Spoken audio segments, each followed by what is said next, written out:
नमस्कार दोस्तों, मैं मोनिका आपका जोनीज हब में स्वागत करती हूँ। आज हम एक ऐसी यात्रा पर चलने वाले हैं जो हमें जीवन के रहस्यों और चुनौतियों का सामना कराएगी। ये कहानी है कप्तान राधिका शर्मा की, जो अपनी साहसिक यात्रा के दौरान हमें दिखाएंगी कि असल में साहस और धैर्य का क्या मतलब होता है। तो आइए शुरू करते हैं इस अद्भुत यात्रा को, जहां हर कदम पर नया रोमांच और सीख हमारी प्रतीक्षा कर रही है। हर कहानी कुछ खास सिखाती है और जीवन के सफर में चुनौतियों का सामना करना ही हमें मजबूत और समझदार बनाता है। हमारी कहानी एक सामान्य यात्रा से शुरू होती है। कप्तान राधिका शर्मा एक भारतीय महिला और वाइजर क्रूज जहाज की अनुभवी कप्तान सिंगापुर के खूबसूरत बंदरगाह से सैन फ्रांसिस्को के लिए अपनी यात्रा शुरू करती हैं। राधिका ने समुद्र के साथ कई साल बिताए हैं और वह जानते हुए भी कि उनके मार्ग पर कभी कुछ भी हो सकता है, इस यात्रा को लेकर उनकी उम्मीदें ऊंची हैं। जहाज पर सवार यात्री भी इस यात्रा के लिए रोमांचित हैं। राधिका का मन एक अजीब सी बेचैनी से भर जाता है, जैसे कुछ अनहोनी होने वाली है। जिंदगी में कभी कभी पहले से महसूस होती है कोई अनहोनी, लेकिन साहस और संयम से हम किसी भी मुश्किल का सामना कर सकते हैं। कुछ दिनों बाद जहाज अपने मार्ग से भटकने लगता है। समुद्र की लहरें बढ़ जाती हैं और हवा की दिशा बदलने लगती है। इस बीच रेडियो पर अचानक एक विचित्र सिग्नल आता है। ये किसी अन्य जहाज से आ रहा था, जो बहुत समय पहले लापता हो चुका था। राधिका और उनकी टीम इसे गंभीरता से लेते हैं। रेडियो पर एक हिचकी हुई आवाज सुनाई देती है, मेडे, मेडे, हम खो गए हैं, क्या कोई हमें सुन रहा है? राधिका की टीम ने इस आवाज को पहचाना। ये वही जहाज था जो कभी महासागर में लापता हो गया था। कभी कभी हमें अपने मार्ग पर आने वाले संकेतों को गंभीरता से लेना चाहिए, क्योंकि वे हमारे भविष्य को प्रभावित कर सकते हैं। समुद्र के फैलते अंधेरे और धुंध के बीच नेविगेशन सिस्टम अचानक काम करना बंद कर देता है। जहाज अपने रास्ते से भटकने लगता है। राधिका को महसूस होता है कि कुछ अप्रत्याशित हो रहा है। समुद्र की लहरें अजीब तरीके से उफान मार रही हैं। वे पूरी तरह से असमंजस में पड़ जाती है, लेकिन किसी रहस्यमय शक्ति का संकेत देती हुई राधिका अपने जहाज को उसी दिशा में बढ़ने देती है जो उन्हें कोहरे में खोई हुई भूमि की ओर ले जाती है। जब रास्ते से भटकें तो हमें अपनी बुद्धि और विश्वास पर भरोसा रखना चाहिए, क्योंकि मुश्किलें हमें अपने अंदर की ताकत दिखाती हैं। आखिरकार एक अजीब सा द्वीप सामने आता है। ये कोई सामान्य द्वीप नहीं है। ये एक खंडहर, चुपचाप और सुनसान जगह है जो अतीत की छाया सी प्रतीत होती है। राधिका के दिल में एक डर और जिज्ञासा का मिश्रण होता है, लेकिन उनकी जिम्मेदारी उन्हें द्वीप पर उतरने का आदेश देती है। हम इस द्वीप से जुड़े रहस्यों का पता लगाएंगे, राधिका अपने चालक दल से कहती हैं। यह किसी और यात्रा की शुरुआत हो सकती है।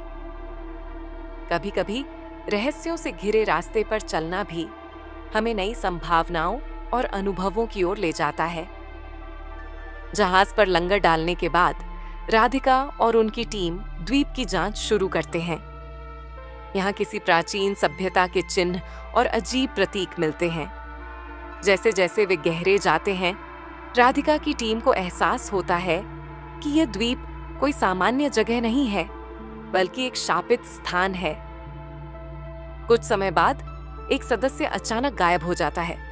उसकी आखिरी बातें अब भी हवा में गूंज रही हैं। यहाँ कुछ और है, हमें हट जाना चाहिए। कुछ रहस्य ऐसे होते हैं जो हमारे भीतर डर और जिज्ञासा दोनों को जगाते हैं। हमें ध्यान से चलना चाहिए, क्योंकि हर रास्ता नहीं होता सही। समय बीतता जाता है और द्वीप पर बढ़ती अनहोनी घटनाएं राधिका और उनकी टीम को और डरावने मोड़ पर ले जाती हैं। रात के समय वे महसूस करते हैं कि यह द्वीप एक सामान्य स्थान नहीं है, बल्कि कोई रहस्यमय अस्तित्व यहाँ छिपा हुआ है। एक अजीब सा डर, एक दबाव सा महसूस होने लगता है। रात को असमंजस में वे महसूस करते हैं कि कोई उन्हें देख रहा है, परंतु जब वे मुड़ते हैं तो कोई नहीं होता। कभी कभी हमें अनदेखी शक्ति का सामना करना पड़ता है। हमें अपनी जागरूकता बनाए रखनी चाहिए, क्योंकि अज्ञात की छाया हमेशा हमारे चारों ओर होती है।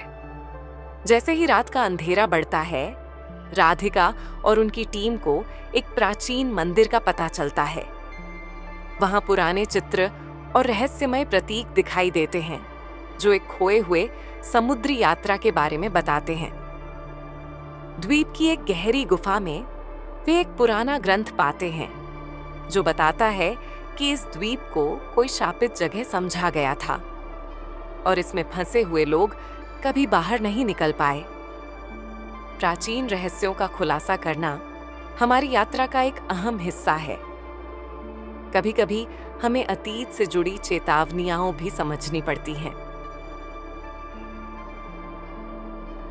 राधिका को यह समझ में आ जाता है कि यह द्वीप एक जाल है और उसे छोड़ने का एकमात्र तरीका है जल्दी निकलना। जैसे ही वे द्वीप छोड़ने की कोशिश करते हैं, एक बार फिर से रेडियो में वही आवाज सुनाई देती है। हमने कभी जाना नहीं था, लेकिन अब यह संदेश कमजोर हो चुका है, जैसे एक चेतावनी हो। राधिका और उनकी टीम अंत में समुद्र में वापस लौटने का रास्ता ढूंढ लेती है। कभी कभी हमें यह समझना चाहिए कि हम जितना ज्यादा रुकते हैं, उतना ज्यादा हम फंसते जाते हैं। सही समय पर सही निर्णय लेना ही सफलता की कुंजी है। अंत में कप्तान राधिका और उनकी टीम सिंगापुर वापस लौट आते हैं। सभी को राहत मिलती है कि वे जीवित हैं, लेकिन उनका मन हमेशा उस द्वीप और उसकी शक्ति के बारे में सवालों से भरा रहता है।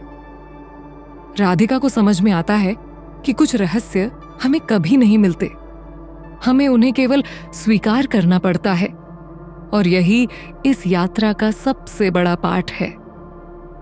सभी सवालों के जवाब नहीं मिलते, हमें जीवन के रहस्यों को स्वीकार करके आगे बढ़ना चाहिए। यही सबसे बड़ी समझदारी है।